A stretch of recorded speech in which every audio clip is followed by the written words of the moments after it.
dive into your career, we just want to talk a little bit about State of Origin, being that you are a Queensland Origin legend. So what are your thoughts on this year's series, in particular the struggles of yours and my beloved Maroons? Yeah, mate, it's been really tough to watch. The boys are trying really hard. Obviously, had some key injuries, before both games, and New South Wales are white hot. They've played really well. It's been even harder because we've had both games in Queensland, and I think 70 points or something they've scored and we've scored 6. So it's been pretty hard to watch. But in saying that, definitely know that Paul and all the coaches and all the players are ripping in and doing their best. It's a very proud moment playing for Queensland. So they'll turn up again in Game 3 and hopefully stop a whitewash. Are the Maroons Fogs involved with the Origin camp before games 1 and 2 this season? Like, do you guys have anything to do with it? Do you go there? Do you talk to the boys that are coming in or anything like that? I actually went to a luncheon that was before Game 1, and there was a number of the Fogs at that luncheon. And obviously there's the number of the boys who are a part of the coaching staff. So Thursday, Nate Miles, Petro's generally around. Lockie's obviously a selector. I think Billy Slater's a selector.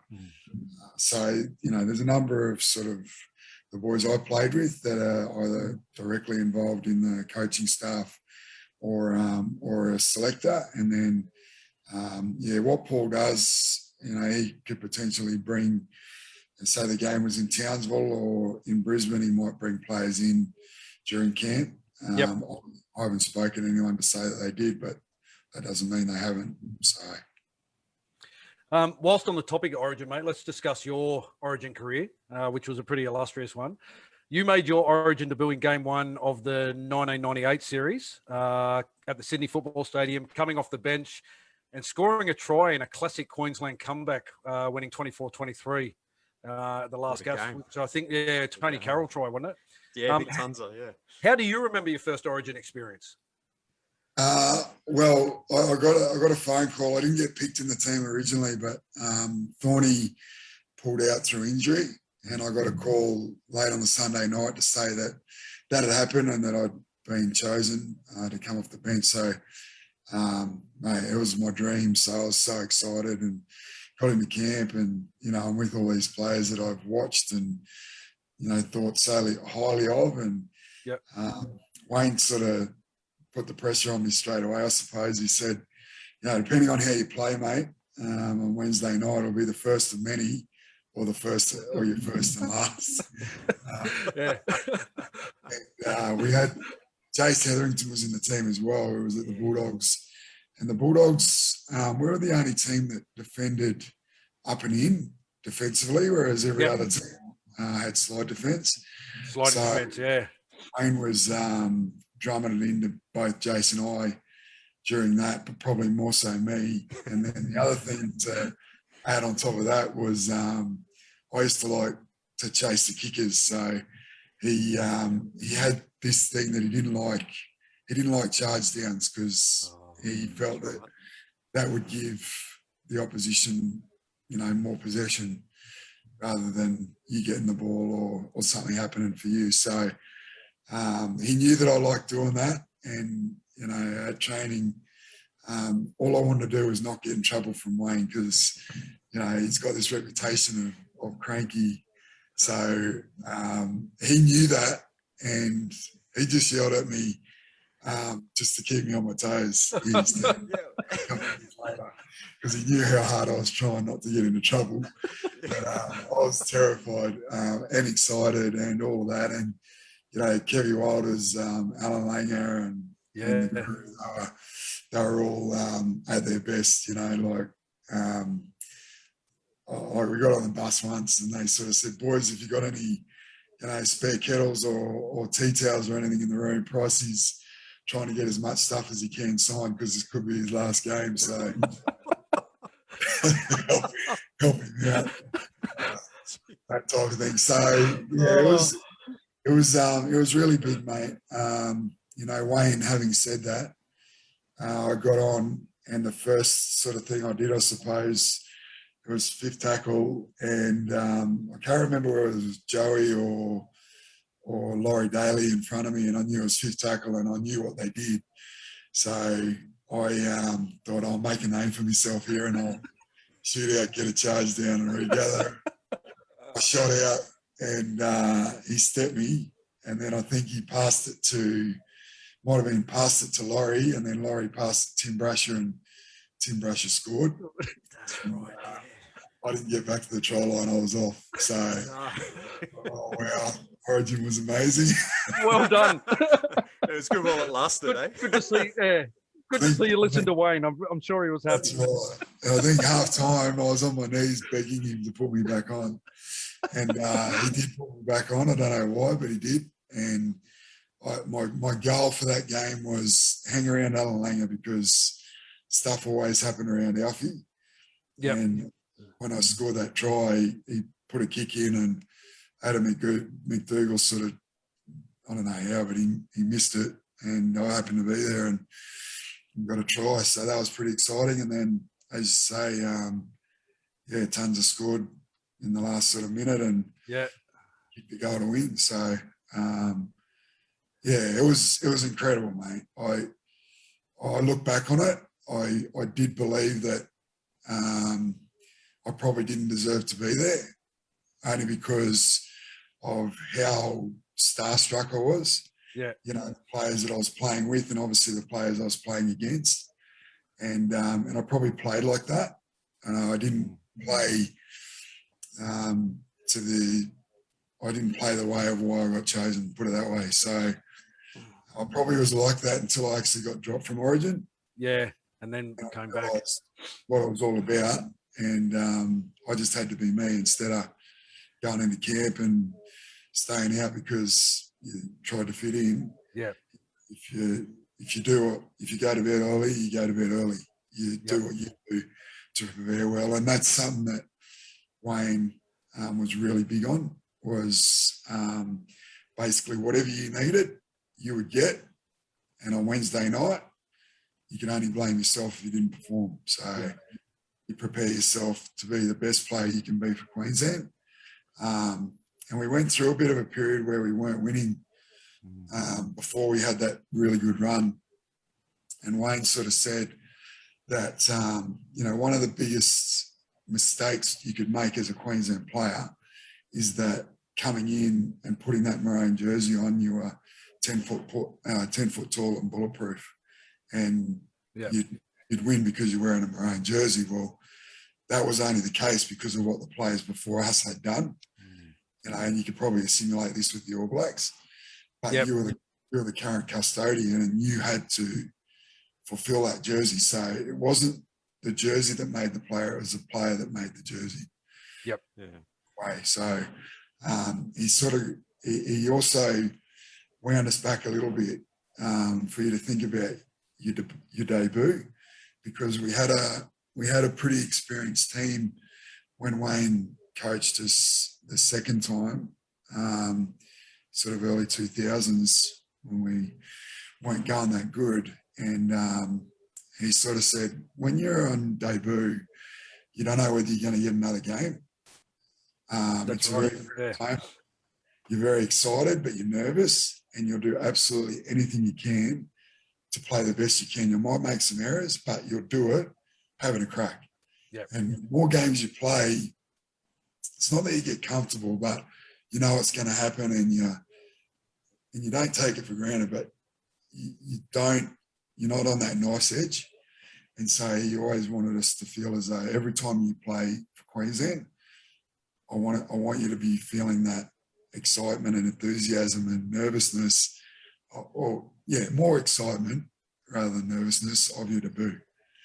So I thought that was a really good way to look at it, because, people ask you about Origin and they say, what's your best game? And I say, honestly, like, I played in 28 games, and I said, they're like your kids, right? you love them all Yeah. exactly Yeah. the same, but they're all very, very different. And they all gave you a different experience. So I had 28 of those. So I had 28 little baby Origin experiences. And I loved every moment because they taught me a lot, and we won and we lost. And, you know, I just wish you could come up with a simulator that could give everyday people the experience that you have as an Origin player. Like, you know, 2 minutes, 2-minute bell goes and you're walking out of the tunnel of at Suncorp, and, you know, your family's in the crowd, and, you know, the hairs on the back of your neck. I'd always run out second. Yep. I wasn't vice captain, but I just wanted it'd be Lockie or Camo, and they weren't real big guys, so I'd cop, you know, the ferocity of the crowd, the energy of the crowd. As soon as those doors open and you would start to walk out, they'd go absolutely nuts. And it was, something I'll never ever forget, and something that I missed probably the most out of footy. Oh, is wow. the Okay. experience of Origin in Queensland. It's probably my most treasured sort of time, I suppose, because you knew your family were there, and you just know as a kid when you were growing up watching it, how much it meant to so many people watching, of those 17 guys and how they played on that particular night. It'd have a huge impact on your life, and to be then wearing a pair of boots of those people is quite humble. And it was a bit scary to start with, but then, you know, you look at it as something that you just go, wow, it's such a pleasure. And it was amazing, mate. And I know if you speak to any bloke who's played Origin for New South Wales or for Queensland, they'd probably tell you very similar. Is it a quicker game? Like, compared to a normal NRL game? Because they talk about it on, you know, the media and the rugby league shows about how quick the Origin game is. Is it a much quicker game, like less time to think, that kind of stuff? Yeah, this is only my take on it. It's the fastest and hardest game that you'll play, but it's also the easiest. Because everyone knows their job. That's right. Or everyone does their job. Yeah. So you stand beside Greg Inglis or Jonathan Thurston or Cameron Smith, and you don't have to worry about like them. Yep. You've got to worry about yourself and doing your job, because you know they're going to do their job. Yep. And you know, that's why one of my favourite teammates was Petro. No, absolutely. We were fighting over the one spot for the start of our sort of Origin career, because Webby was the other front rower, and it'd either be him starting or me starting, and the other one be on the bench. Yep. And then when Webby retired, we both got to start, and it was awesome. I absolutely loved playing with Pet. We were roomies. We'd take turns in making the cup of tea in camp for each other. It was really, really cool. And, you know, we're really close friends. Even now, it's really good. And, you know, I'm sure you've spoken to many former players that have those relationships with and Pet was that at Origin level for sure. And it's always good to catch up with him. And he's one of the most gentlest humans, but was an absolute animal on the field. You wouldn't come up against a fiercer competitor and someone who was very uncomfortable to play against, but was very comfortable to play with, you know. Well, you touched on this a little bit before about, you know, the selection process and how difficult it is to make the team and everything. Well, you were a regular after you made your debut in 98, and you played the 99 series. Both series won by Queensland. Well, 99 was a draw, but we retained. Based on the of course. I know claim you were going to it. make sure Claim that I it. point that out. And after the losses in games 1 and 2 of that awful 2000 series, you weren't back in the Origin arena until game 2 of 2002. So it must have been difficult to sit out that period and know that you had to sort of make your way back into that team. Yeah, it really was, mate. And, you know, one of the mistakes I made, but it was a good lesson to learn, was I wasn't playing good footy in 2000. I had a knee injury, and when I come back, I had issues with it.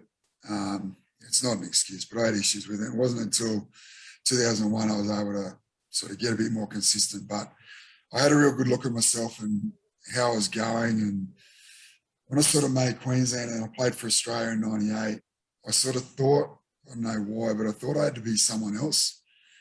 And I got to play, I said, with some of the greatest players we've had. And I sound like Darren Lockyer, but I'll never be Darren Lockyer. And I thought I had to be this superstar because I was in these teams. Yeah. And I went away from what worked for me.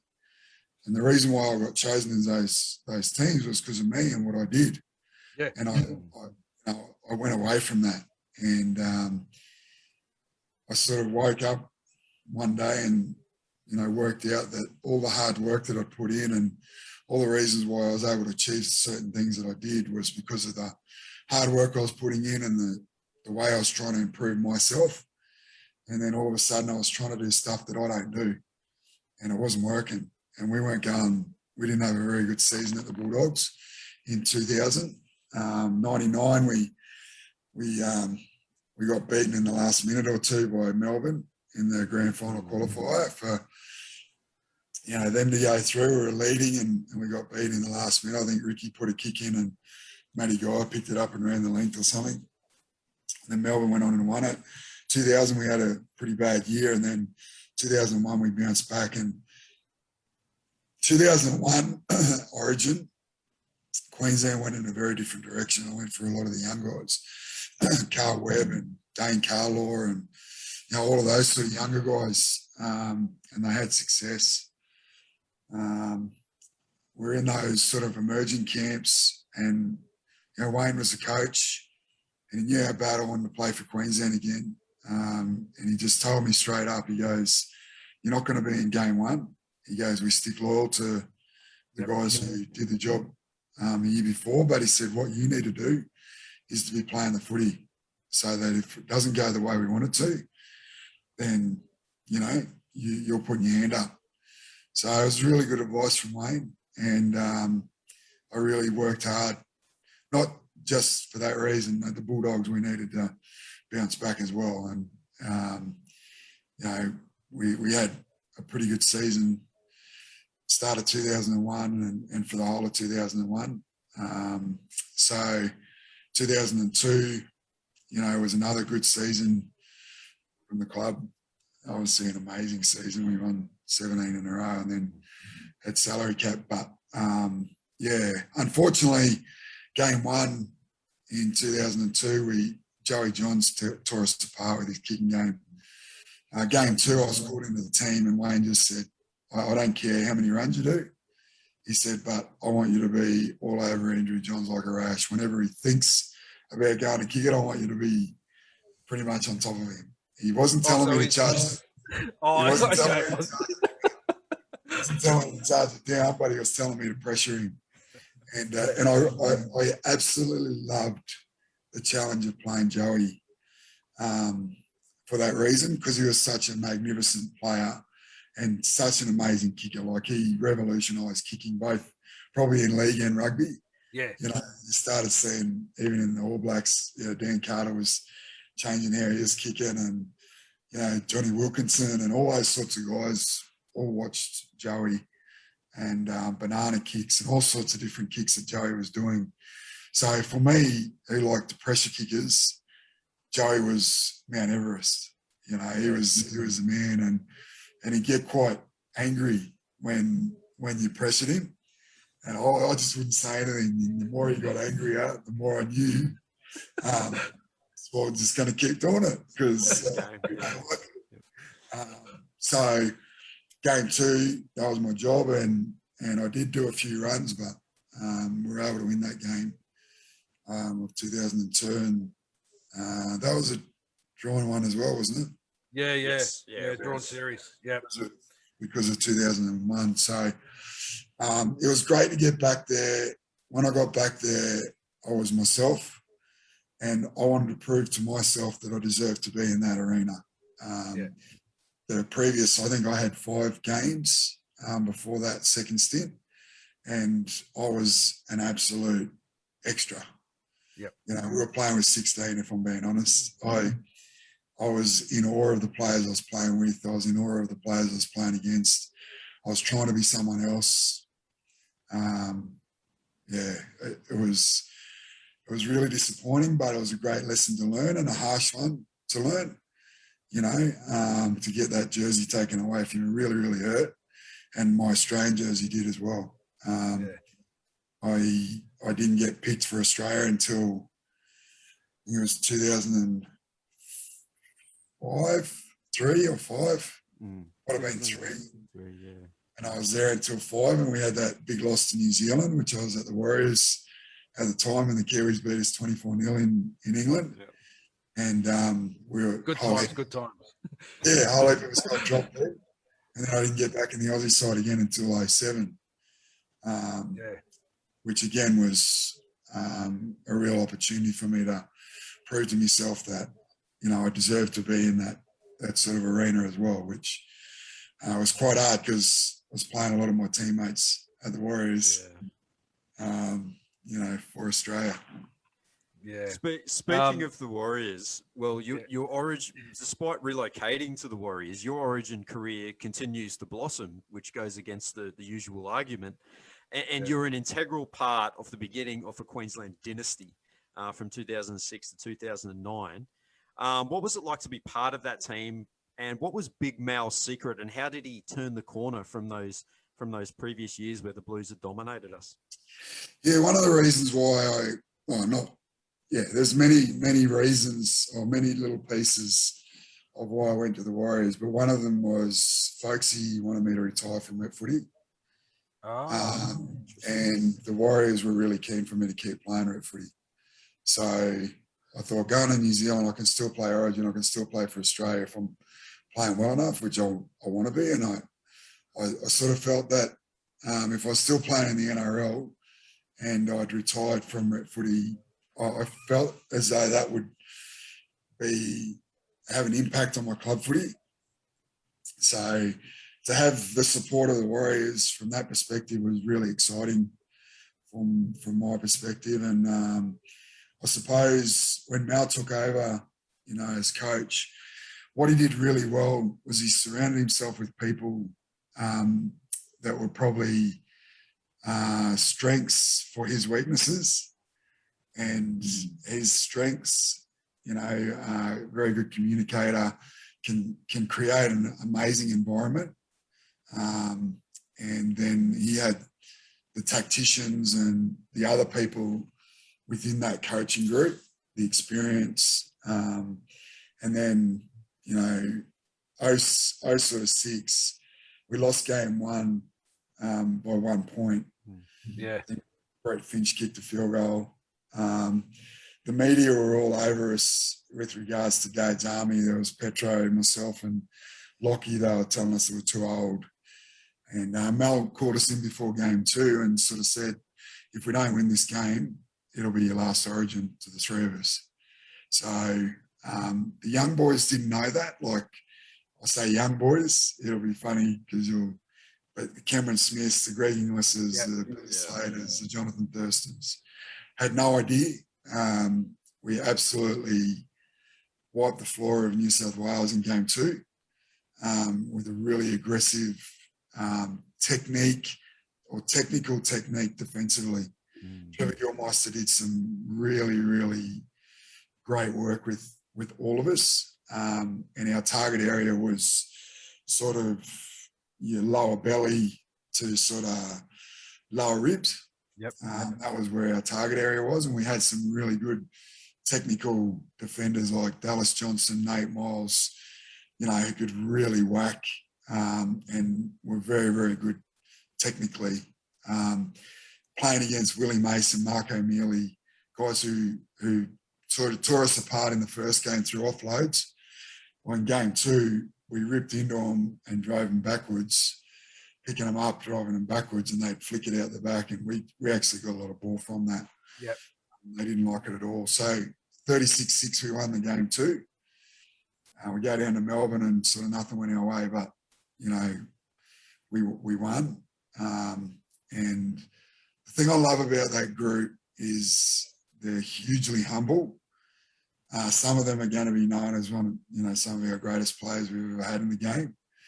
But I suppose my test is every time my kids or my wife would see those boys, Cameron, Billy, Jono, Lockie, Petro, whoever, they always remember the kids. They always say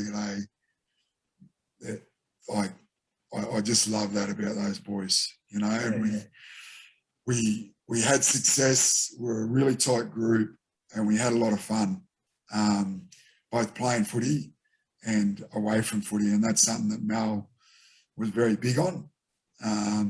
And I call him a bit of a master in being able to, if you're looking at ingredients, he's the master chef. And he did it for us, well, he's doing it for Australia as well. Like Australia, struggling a little bit with the whole Queensland, New South Wales thing. And Mal, who was King of Queensland, goes in and brings it all together. He's very history conscious. Yep. Really wants that to be a huge part of your knowledge. And he did that very well for Queensland. And he's also done that very well for Australia. You yourself, you're fortunate to play with some of the greats of Origin. Alfie Langer, Kevin Walters, Lockie, Thurston, Shane Webke, Tallis. You spoke about Billy and Cam Smith, and of course Big Petro. Who was that one player that you played alongside that epitomised what Origin was for you? Oh, you know what? And I don't want this to sound corny, but I'll probably say it's Tatey.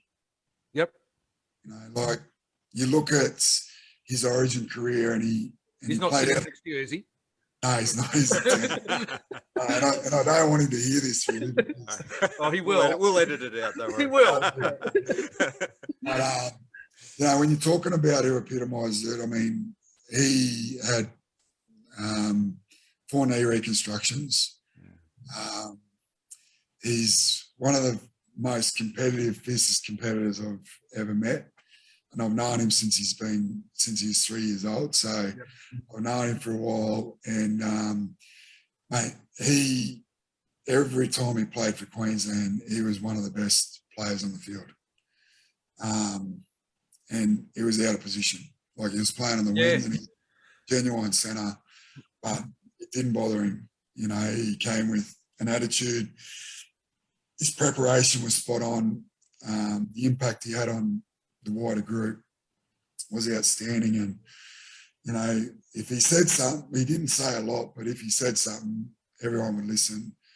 And his actions spoke more than what his actual words. But, I'd probably say Brenos. I really loved playing with Gary Larson early on. Yeah.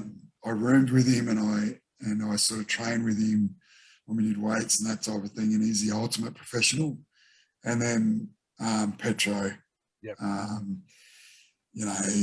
we just get on really well and very similar sort of guys. But I mean, all the other boys, Jono and Cam, and outstanding players and blokes.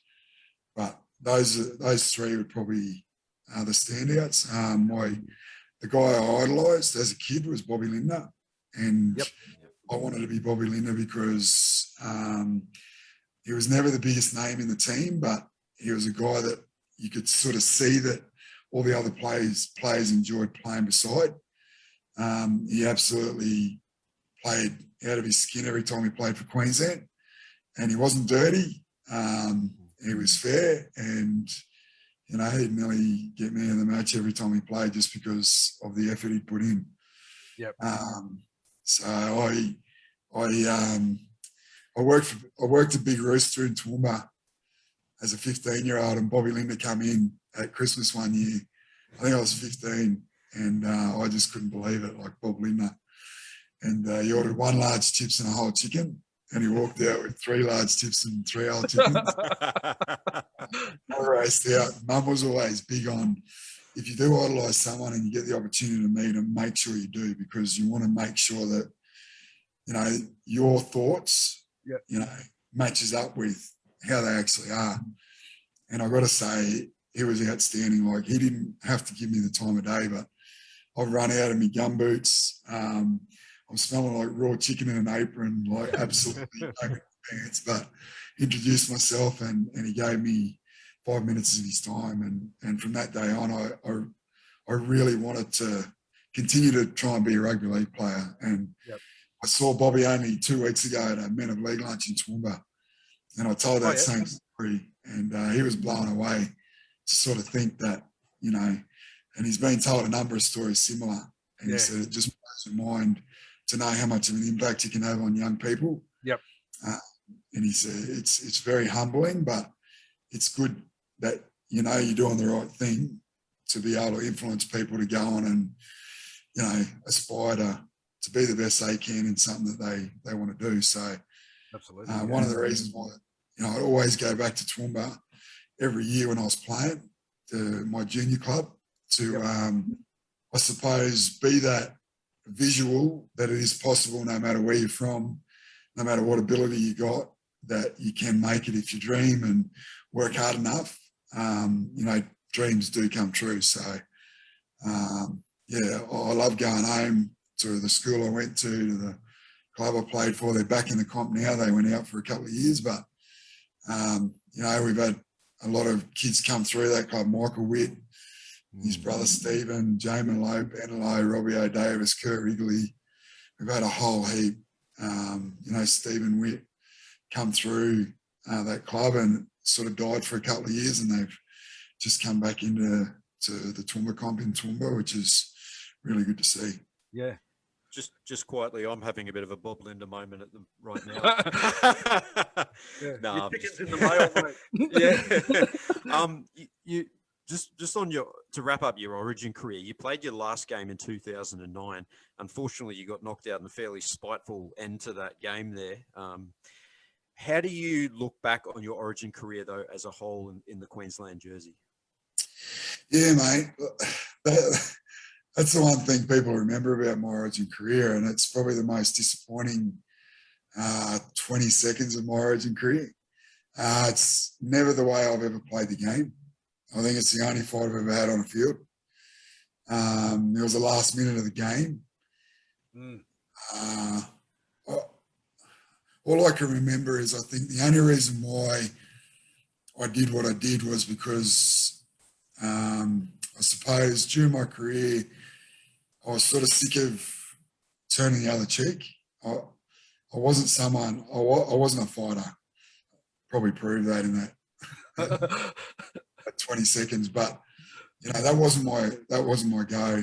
I was always questioned when I was a kid of not being tough enough and sort of being too nice. And everyone sort of around Toowoomba always felt that I probably wouldn't make it because of that. I prided myself on being myself and making it because of what I did and who I was. And that's my last moment in Origin, was in a fight, which we won the first 2 games of 09, and we're going for the clean sweep, and I'd never played in a clean, you know, whitewash. And we didn't prepare very well as a group. There's a few of the boys who, weren't at their best preparation-wise. Petro didn't play that game. I was a little bit crook in the, you know, leading up to it. So we just didn't have a real good sort of preparation, and we didn't play very well. And I didn't fight because it was the last minute. I didn't even really realise it was the last minute. I probably would have definitely turned my cheek the other way, you know, knowing that. But if anything come out of it, I suppose it woke a few of our players up in that you can't take things for granted. Yep. That it is a privilege to play for Queensland. And I suppose me, the one getting knocked out, and the boys who didn't prepare as well weren't very happy with what happened to one of their teammates, and probably felt a little bit bad about it. Yep. And it really helped them, I suppose, make sure that something like that didn't happen again. So, when you look at it now, it's probably, you won't ever see it again because there's no fighting. No, Rugby, let alone in state of origin. So slapfest now, isn't it? I think I'm one of the only to be absolutely knocked out cold in a fight in origin. Brett White has got a big name out of it, I suppose. Could have gone on into a boxing career from it. There was probably plenty wanting to get him in his corner, but yeah, again, learn a lot from it, mate. The whole reason why I didn't fight is because I don't think on a footy field it proves anything. I think you can prove your toughness in so many other ways. Yep. And if you want to fight, go and be a boxer, or a UFC fighter. But anyway, it happened. It's part of my story. It was 60 seconds of 28 games, and it's one of the things that comes up the most at the end of my career, which I suppose my first game, I scored a try. My last game, I got carried off on a Medicab, and I woke up to Kevin Rudd. So I think the other thing too that really hits home, I suppose, is seeing the footage of your family and how they reacted. You sort of don't realise how much impact it has on your family, and sort of seeing the face of your mum and your wife and your kids, knowing other family members are at home wondering whether you're okay, is pretty scary. So yeah, I suppose through your actions you learn by mistakes and successes, or failures and successes, and that's the failure for me. But I stuck up for myself. You had that split second. Brett punched me in the face, and I asked him why he punched me in the face. And he said, because I need him in the head. And I said, no, I don't think I did. And he said, you did. And then he swung again. And then I had that moment to think, do you swing or not? And at that moment, I thought, I'm going to stick up for myself. So I did. And it wasn't too long after I was sleeping. So. Well, mate, you definitely didn't lose any fans over that. That's for sure. Not at all. Yeah. If anything, he did. He just looked like an absolute tool. And I'm speaking from a New South Welshman. I had mixed emotions that night because it was the best part about it. If I got to say anything, was two blokes were let to go at it. Yeah. And that doesn't happen, or it didn't happen. There'd always be king hit or other things. So I think it was because New South Wales were going to score a try, and we were just standing there, and we were just, exchanging things. And I suppose the guy I feel most sorry for is Trent Woodhouse. He got sent off, and, you can look at the footage and say, well, did Trent knock me out? Did Brett knock me out? Did a combination of both? Was it me hitting the ground? The whole lot wasn't good. Yeah. But, Trent was probably trying to save me, if anything, and he got sent off. The one that I was disappointed in, and there's been, stories about Justin Paul. I just didn't think that was good. I was not aware of what was going on. Oh, yeah, that's right. Justin picked me up and dropped me, and he I saw in a paper report a year or so ago that he said that I was talking shit to him. But mate, I was out cold until I woke up in the dressing room. So if I was talking, I wasn't conscious talking. I was subconsciously talking. And the trainers will verify that. But yeah, I mean, there's a whole heap of things that happen in the heat of the moment, and I don't begrudge him. I've heard that he's not that type of person, and I would probably agree that he's probably not that person, and he's probably copped a bit of rubbish over the years for it. But yeah, I mean, that like after when I saw it, I was pretty disappointed with it. But there's nothing you can do about it. I mean, I was the one who was blamed the most.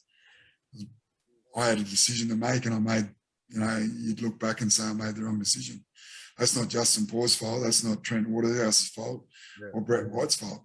And I own that, you know, but it's probably a low light of my career only because that wasn't the way I played footy. Yeah. Not because I got knocked out. Yeah. Plenty of blokes get knocked out in heaps of ways. Mate, I was knocked out heaps in footy, but it just wasn't me. And that's what I'm most disappointed about. Yeah, it's hopefully a lesson that a whole heap of kids will learn. I don't know what's worse, getting knocked out or waking up to see Kevin Rudd. Just before we wrap, just before we wrap up Origin, I'll always remember that epic run you made down the sideline in Game 3 of 2003. I think you might have got a charge down then, and you got dragged down literally just inches away from the short of the line. Yeah, that was unreal because I was. What actually happened? That was when the stadium had just been. It was either brand new or it had just been redone, and it was a real sandy sandpit, field. And I think Paulie Bowman might have done his knee, and someone else got injured pretty bad on that field. Anyway, I picked up a loose ball, and I think I palmed Wingy off, and someone else. I think as I palmed, might have been Wingy or one of the boys. I was in midair, so then when I hit the ground, I'm going faster than what my feet were. And so I'm stumbling, and the try line's coming up, and I end up losing my feet, and boom, boom, and basically my nose is touching the try line, but I don't get there. And everyone sort of says it was the greatest try never scored. It definitely was. It was unreal, and I just being there, we go, just short. Oh, agonising. Tripped over my own big toe.